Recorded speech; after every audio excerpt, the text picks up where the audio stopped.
Hey, aloha everyone. Thank you for coming here and checking out our talk. Really appreciate you being here. So my name is Dan Lager and this is Kim Fuller. We are both technicians for the state's Division of Aquatic Resources, and we work on the invasive species team. So we are trying to protect Hawaii from invasive species. And our talk is called Laulima, which means many hands working together, because that's what it takes to protect Hawaii from the threat of invasive species. And so what we're going to talk to you guys about tonight are some projects that were the community involvement and citizen science participation were critical in achieving our goals, and tell you guys a little bit more how you can be involved and help us do our job better. All right, so just to kind of start off, we'll give a basic definition of what our invasive species is. So our term that we use is a non-indigenous aquatic species that, if it does get introduced into an ecosystem, may cause harm to Hawaii's economy, environment, human health, public safety, or welfare. And so there are over 300 species of introduced species in the state of Hawaii. You see that we got kind of from all different parts of the tree of life. We have over 200 invertebrates. So you see there's the Samoan crab. For the fish, we have 20 marine species and 41 freshwater species.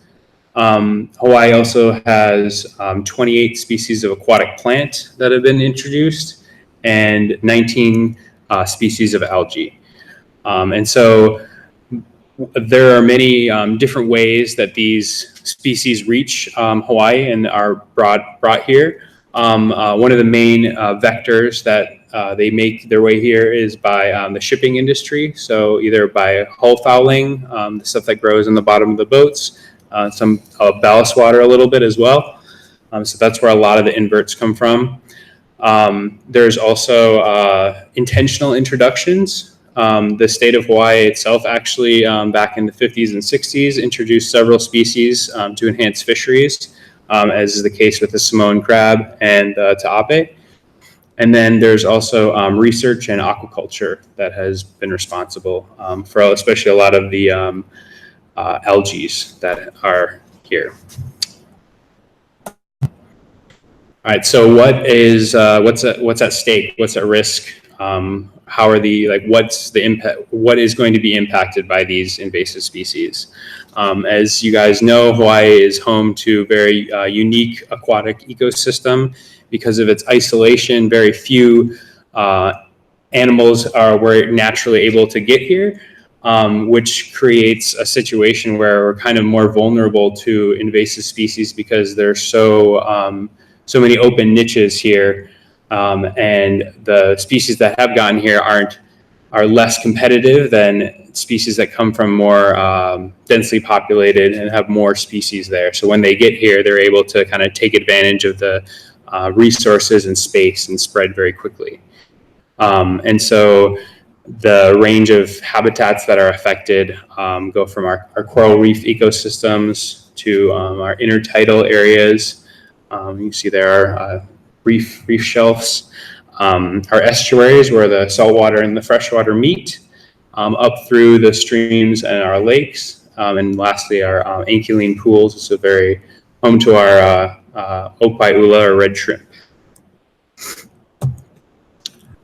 So those ecosystems are very important to us, but the impacts that are on those ecosystems and habitats can be economic, ecosystem health and services, public health, food security, and social cultural resources. So we have here as example on Maui, there's a large algae bloom that has occurred there, and it costs a lot of money to clean that up, and impacts the tourism there because it smells really bad once it starts decaying. Over there on the far corner there, you have some bleached coral, and so when the invasive algae is overgrowing the coral, it puts more stress on that, And so the resiliency of the reef is compromised, so it's more likely to get bleached. A lot of the invasive species compete with native fish that are collected for food resources. And then at the bottom here is a picture of our local ia, or fish pond, many of which are kind of choked out by invasive algae. So there's a lot of things that are being affected in our state. Us here at the Division of Aquatic Resources on our team kind of has a three-pronged approach to how we want to protect our resources and minimizing their negative impact. The first is probably the most important, is prevention. The easiest way to prevent these problems is stopping the organisms from getting here in the first place. It's the cheapest way to deal with the issue. The main ways we do that is by working with the legislature to create bills preventing new exotic species from entering our state.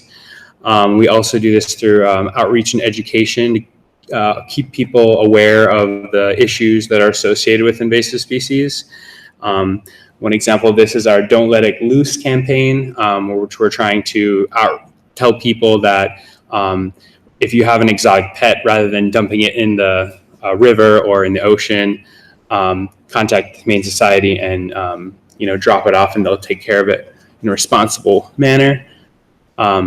Second kind of prong of our approach is rapid response. So when we do find a new introduction, we want to try to get on it as soon as possible, figure out where it is, and try to get rid of it and get it under control, because once it spreads, it becomes much more challenging to deal with. And that oftentimes will involve the public and citizens helping us report new instances of invasion. And then third and finally is our management and control. So this is our approach. Once species become established here in Hawaii, we need to try to figure out ways where we can minimize the damage and the negative impacts they're having on our native ecosystems. So for example, you may have heard of, we've done a project over the last several years of removing invasive algae in Kilauea Bay using mechanical removal with our pumps and outplanting native sea urchins. This is an example of a long-term effective strategy on dealing with an invasive algae. But many invasive species, it's hard to come up with a long-term plan that will last. So it's a lot of we want to really go hard on the prevention side so we don't end up having to do those kind of projects. And then also introduce species that are here in Hawaii. We want to, if they're only found in one area, we want to keep them isolated to that area, and rather than having them spread throughout the entire islands. So that's another part of our control.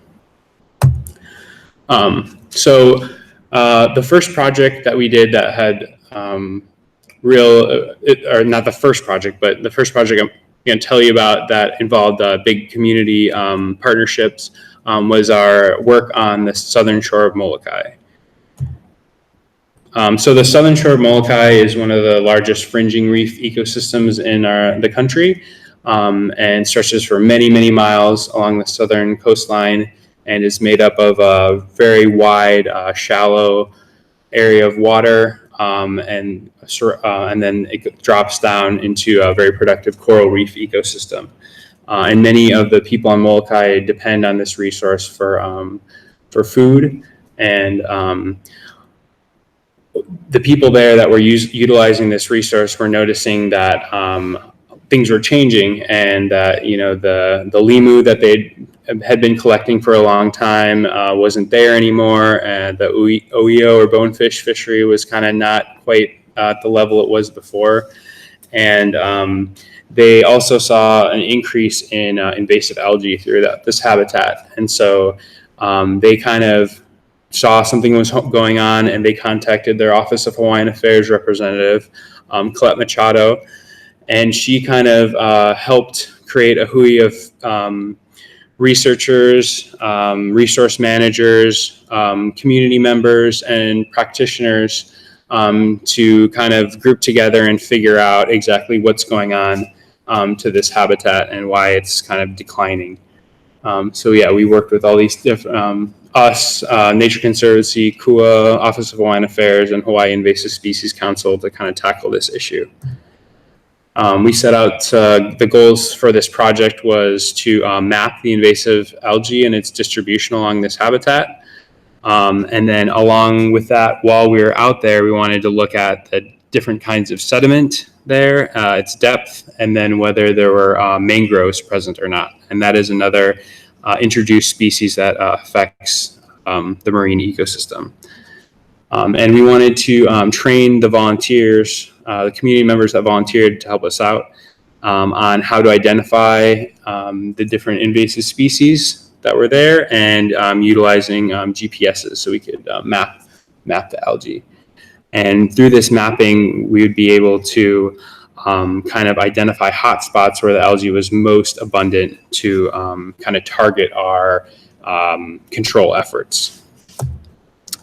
So these are our big species of concern that we are looking to map the distributions of. First, we have gorilla ogo. This species of algae was first brought to Hawaii, they think sometime in the 40s, from returning warships after World War II. They think it was on some ballast stones from the Philippines that came over, and was intentionally brought over to Molokai in 1984 in hopes that it would be a successful aquaculture crop in the Lokoia or fish ponds over there, and since has spread across the entire south shore of that island. Secondly, we have the prickly seaweed, Acanthophora spicifera. This algae was brought to Pearl Harbor in the 50s from a barge that I think originated in Guam. And this algae is really effective at vegetative fragmentation, so a tiny piece can get swept away and regrow into a whole new big bush of algae. And lastly, we have the hookweed, or Hypnea musciformis, which was another intentional introduction for aquaculture purposes in the 70s from Florida, and by the 80s was pretty much found throughout the state. So our approach for this survey is we divvied up into different groups, which had some community members and some people from our team in the Nature Conservancy that had more experience. So we were able to teach the community members how to do this survey. We broke up into teams and split up into pairs, and we line up perpendicular from shore, and each team would have a GPS. And we take a GPS point and look in the surrounding area and identify what invasive species was there and how much of it was present. Do the sediment and mangrove observations, and then in a line moving down the coast, we would walk forward about 50 feet and repeat this process. And so we'd go through and go over large swaths of coastline in this manner, kind of getting a full coverage of those areas. So this is kind of what we were seeing when we were working out there. We timed our surveys to coincide with low tide, and you can see all these little mounded brown things. That's all gorilla ogo. So it's very, very dense in certain areas. And so once at the end of the day, we were able to input all of our GPS waypoints into our computers and put them into ArcGIS, which is a mapping program. So on the left, you can see an example of the survey track line. So we would take a point, and so we have data associated with each one of those points. And then we were able to use the program to create an interpolation, which takes a weighted average of all those density values from the surrounding points and creates a heat map, which you can see on the right. So the deep red parts are the most abundant areas, going down to yellow where it's present but not very abundant, and then where there's no color, it's absent. So by doing this, we can, it's really easy to identify the hot spots of the algae. So what did we, overall, we were able to cover 33 miles of the southern coastline and characterize over 2,800 acres of that reef flat habitat, and seeing what invasive algae were there. We worked with over 40 very dedicated community members, and we trained them in our survey methods. We were working on this project for over 2 years and did about 4 trips over there, where we accessed some really hard to get to locations west of Kaunakakai that we had worked with some boat operators that were able to get us out there. And Molokai Ranch gave us permission to go further down on the west end. We also participated in several outreach events on Molokai, including the Earth Day activities, and then we worked with some school groups to kind of spread the word about the project that we were doing and the problem and the impacts of the invasive algae on their natural resources. And we came out of it with a really good partnership with all the community over there, which is really beneficial. In terms of the data, we found that the prickly seaweed was actually the most abundant along the area that we surveyed, occurring in about 45% of the area that we looked at, and that the gorilla ogo was very much densest in and around the fish ponds, which makes sense because that's where it was originally introduced. We also noticed that there's an overlapping of the mangroves with the invasive algae, so we think that the mangroves could be creating a more ideal habitat for the algae, so they're kind of working synergistically.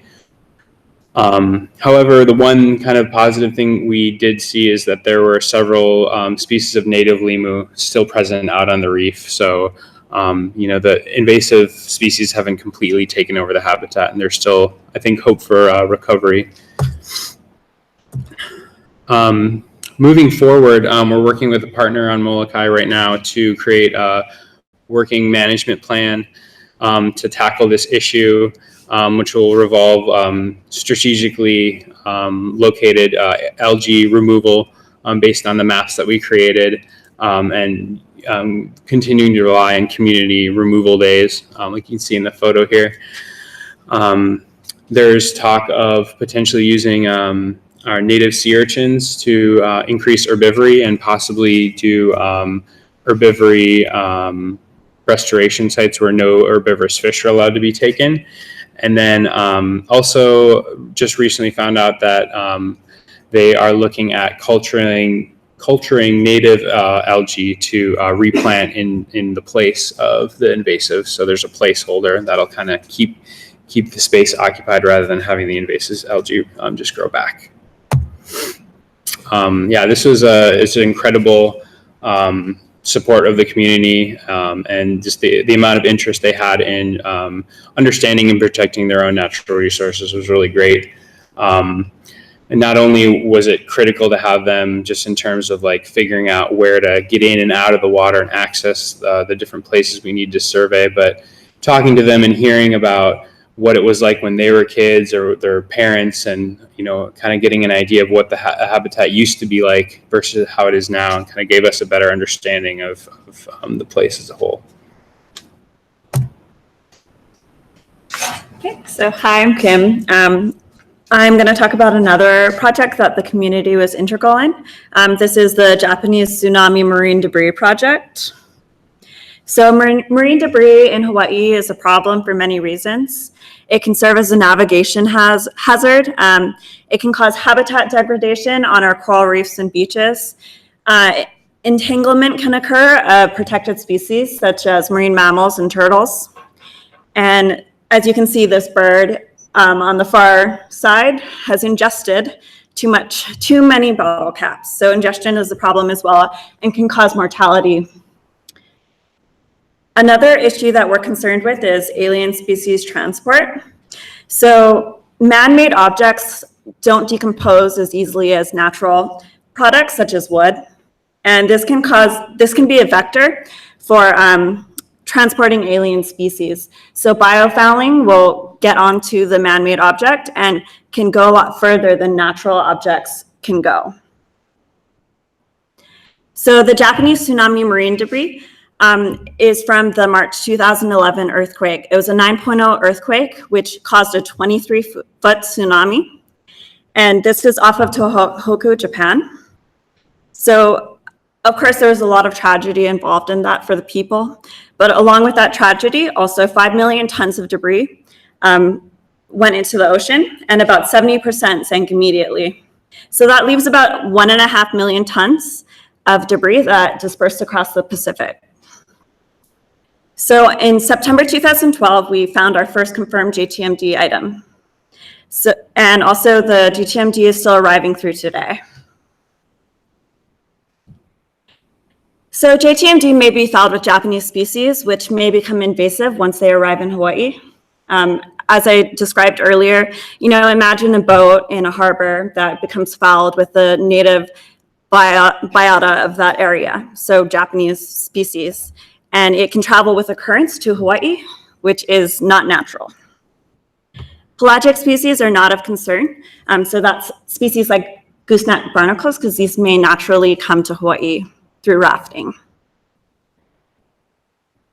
So in this project, citizens were key in reporting and removing suspected JTMD. The majority of the cleanups were done by cleanup groups.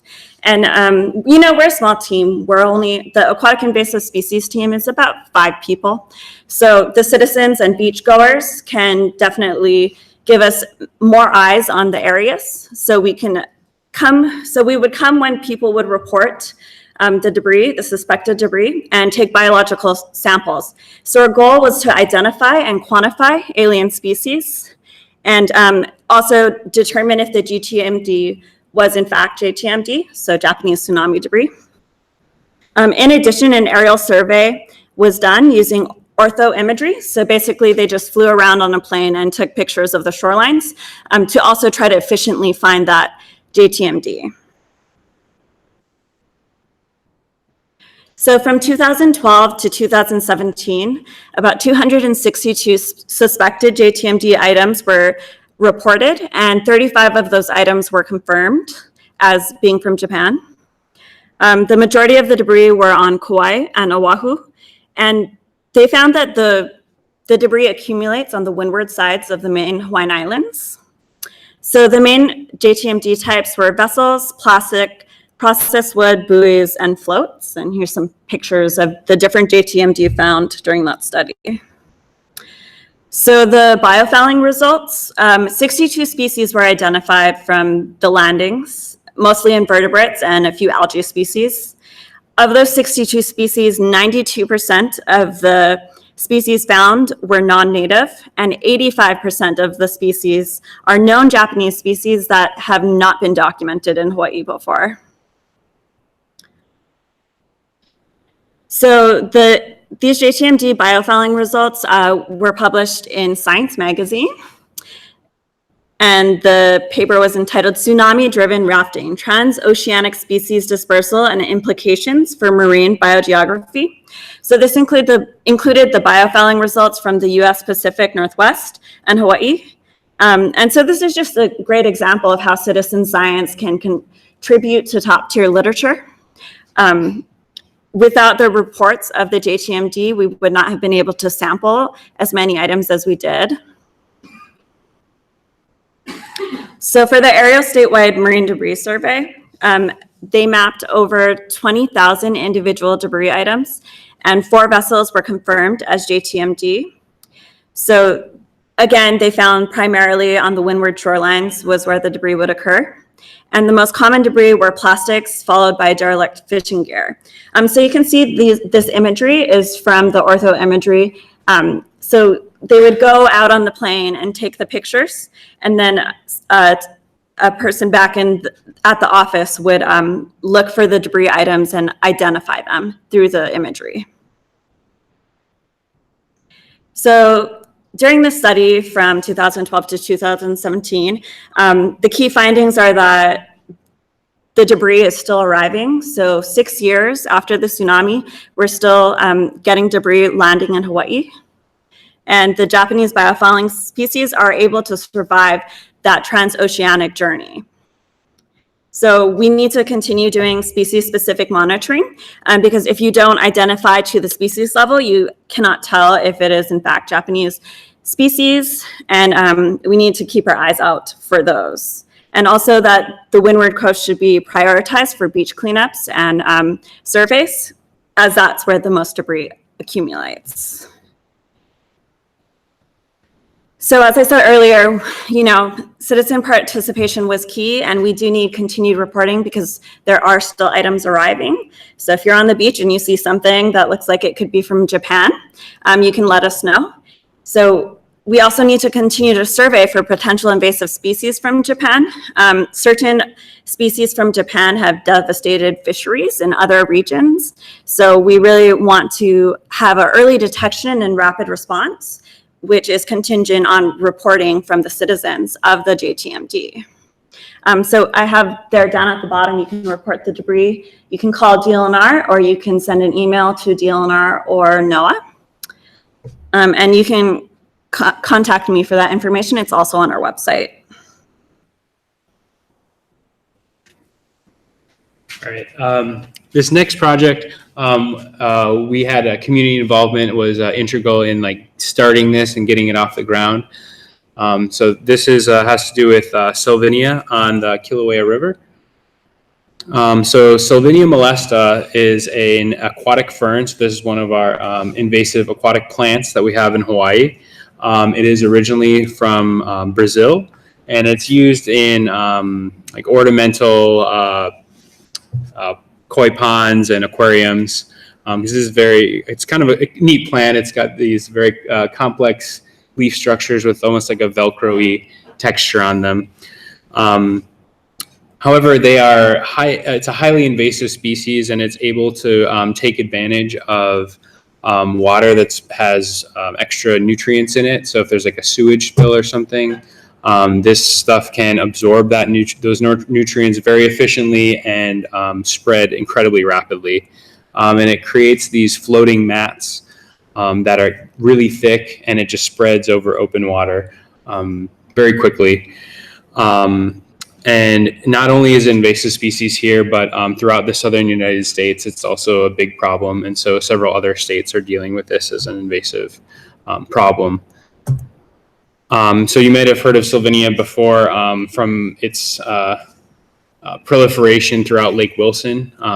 Back in 2002, Sylvania kind of exploded and just completely covered the lake, or almost 80% of the lake. And as you can see from these pictures, it just looks like a golf course, almost just a field. And it took a lot of work in cooperation between state, city, and county, and military response teams to get this all cleared out using oil booms and heavy machines to collect all of this material out of there. And they ended up spraying herbicides to get it completely eradicated. And they were successful. However, that came at a price tag of over $1 million. So the Kilauea stream is located on the northeast side of Kauai Island, and end of 2016, we were contacted by some concerned community members over there that had noticed that the Sylvania that had been growing in small patches on the banks of the river had started expanding out into the open area of the river. And the river there it's quite a broad river, several hundred feet across, with slow moving water, which is an ideal habitat for the Sylvania.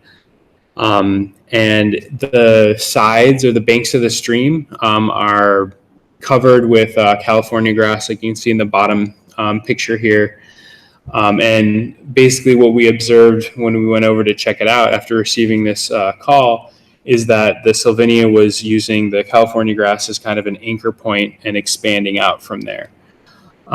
So it's very tightly ingrained into the California grass, and it's all kind of an intertangled mess.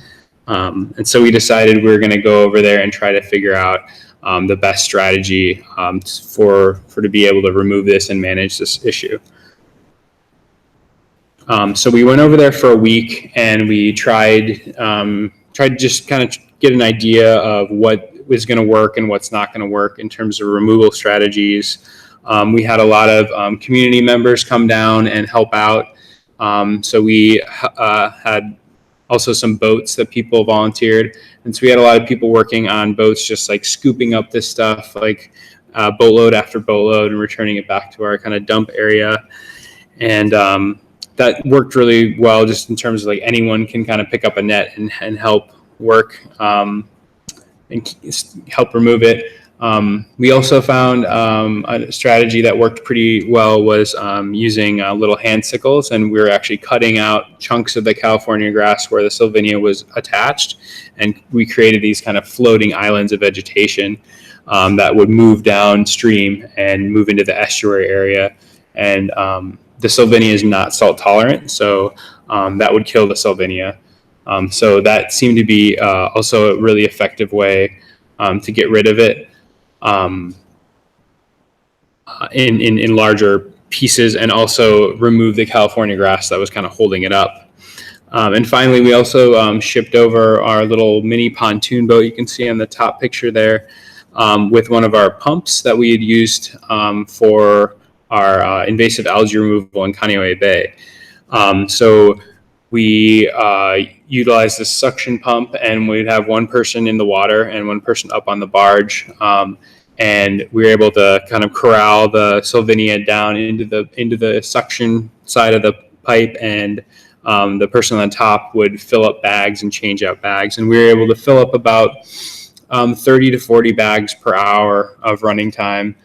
So that ended up going pretty quickly. The one drawback of that was you have to have trained people to operate the pump, and then because the California grass is so entangled with the Sylvania, and the California grass is very fibrous, it would actually clog up the pump. And so if it happened to get any of that sucked up in there, it would just clog the impeller, and you'd have to take apart the pump, and that was a lot of downtime. So that was kind of a drawback of that. But we kind of got a good idea of what worked and what didn't work when we were over there. And we had a lot of help from other people. Like, we went over there with a group of 4 people, and we couldn't have gotten, this pile would have been a heck of a lot smaller had we only just been the 4 of us. We had partners from Department of Agriculture, Kauai Invasive Species Council, Hawaiian Island Land Trust, which helps manage that area, the Kilauea Neighborhood Association, who first put in the call to kind of get our attention to this issue. And then finally, we were able to utilize all the Sylvania we removed, and we gave it to the Kilauea Ag Park, and they were able to use it as fertilizer. So it's kind of nice to be able to have a positive use for it at the end of it. But yeah, it was definitely a team effort, and wouldn't have been able to. Low battery in the mic, but all right, let's try to emit here. So yeah, it was a big partnership program, and we couldn't have done it without help from other people. So moving forward with this project on Kauai is we want to go out onto the stream and to areas that we had done the removal already, and kind of track to see what kind of regrowth rates we're looking at, and how aggressively it's kind of repopulating the areas that we took it away from. We also want to continue to organize community removal days, so we can kind of keep chipping away at it and keep people interested in dealing with the issue. Kauai Invasive Species Council is working on getting some handouts and some signs put up in areas where people use freshwater areas recreationally, so to prevent the spread of the Sylvania from one watershed to the next. So people aren't like having little pieces like stuck to their kayak or stand-up paddleboard and accidentally introducing it. So just getting people aware of the issue and the potential for spreading it around. All right, back on here.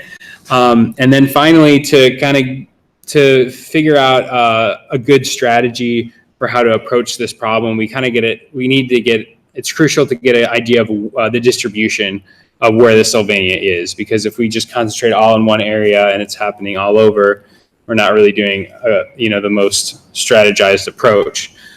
So we partnered with some genetic researchers at Oceanic Institute to develop what's called eDNA, or environmental DNA.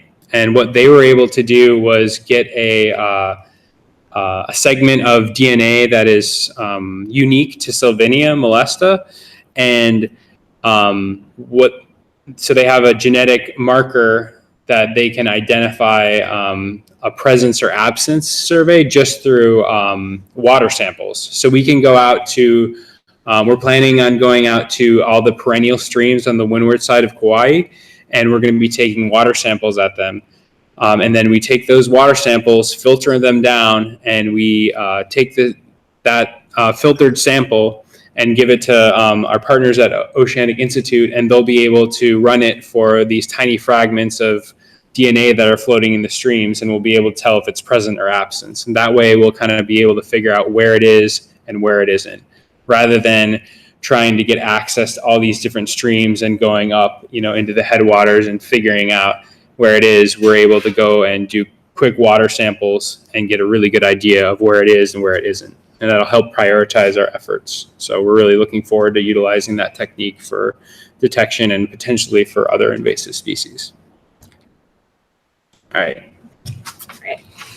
So we had projects today that citizens either initiated or were very significant in contributing to. And I'm going to tell you about 2 other ways you can contribute and be a citizen scientist. So aquatic invasive species are too large a task for one agency or group to manage. We need help in reporting, tracking, and controlling. And really the citizens are our eyes, as you saw with the Sylvania project, the Molokai project, and also the JTMD project. We need early detection, and so that we can rapidly respond to new species that may become invasive. So one way you can be involved is become a member of the Eyes of the Reef network. So this is a volunteer member-based organization, and they report coral bleaching and disease, crown of thorns sea stars, and invasive species outbreaks. So you can see on the picture closest to me on the bottom, that's an example of coral bleaching.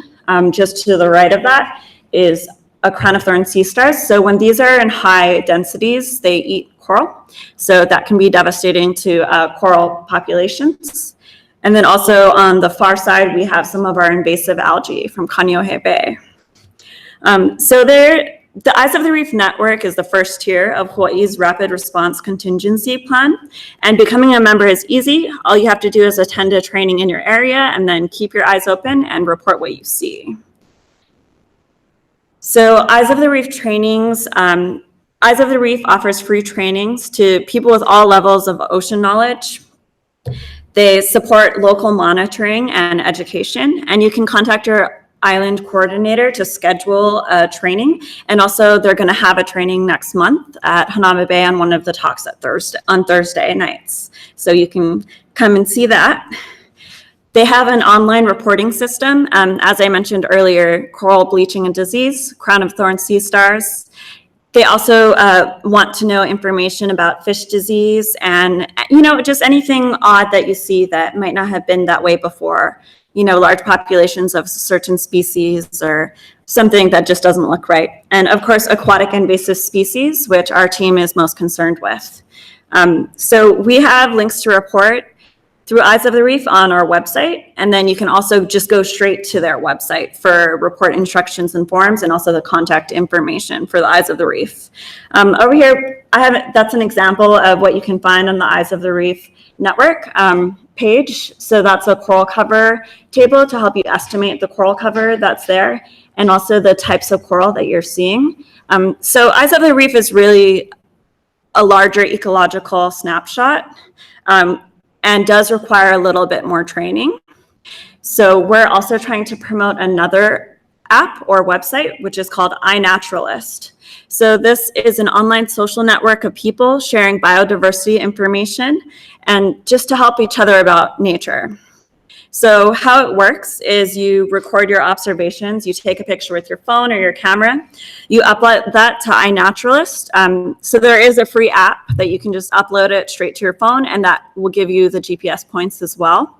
And if you're not sure about what you're seeing, there's other people on the network that can help you identify it. And you can discuss your findings as well. So it's an organism occurrence recording tool. And as I said earlier, it's free to join, and there's a free app for your phone. And you can see on the far left, here's actually a snapshot of an observation I put onto iNaturalist from my phone. So for the aquatic invasive species team, we want to utilize iNaturalist to understand the distribution of aquatic invasive species. So please join the State of Hawaii Aquatic Invasive Species Project. And you can reference our guide for introduced species. So you just search under guides for the State of Hawaii Aquatic Invasive Species guide, and a little snapshot is on the far right over there in the corner. So these are just some species that are introduced species that we're interested in knowing the distribution of. And you can just snap a photo, upload it to iNaturalist, and then please make sure to add the observations to our project so that data is all in one location for us to look at. So this location and distribution data can help us directly to manage aquatic invasive species. It's very important, as Dan had mentioned earlier, sometimes invasive species are localized only in one area of the state. So if it spreads to an area where we know that it has not occurred before, that's very important for us to be aware of so we can rapidly respond. iNaturalist is also a pretty cool concept because it actually shares the findings you report with scientific data repositories. So it's basically databases. So the Global Biodiversity Information Facility is one of these databases, and they allow anyone, anywhere to access data about all forms of life on our planet.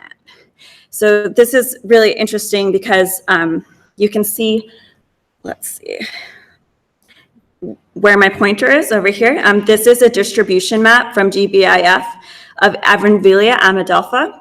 It's a mudweed. It's one of the invasive algae that we're concerned with.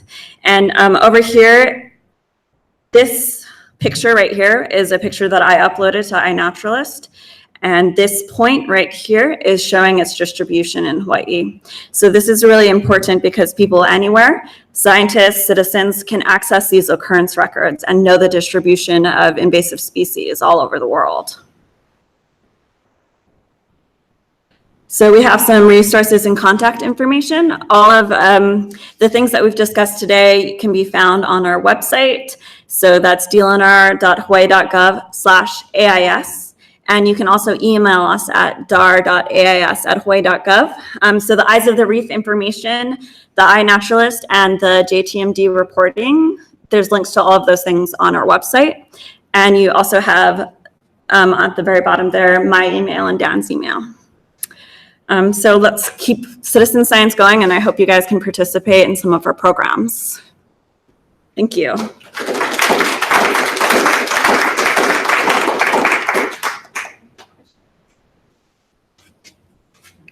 Questions? Questions?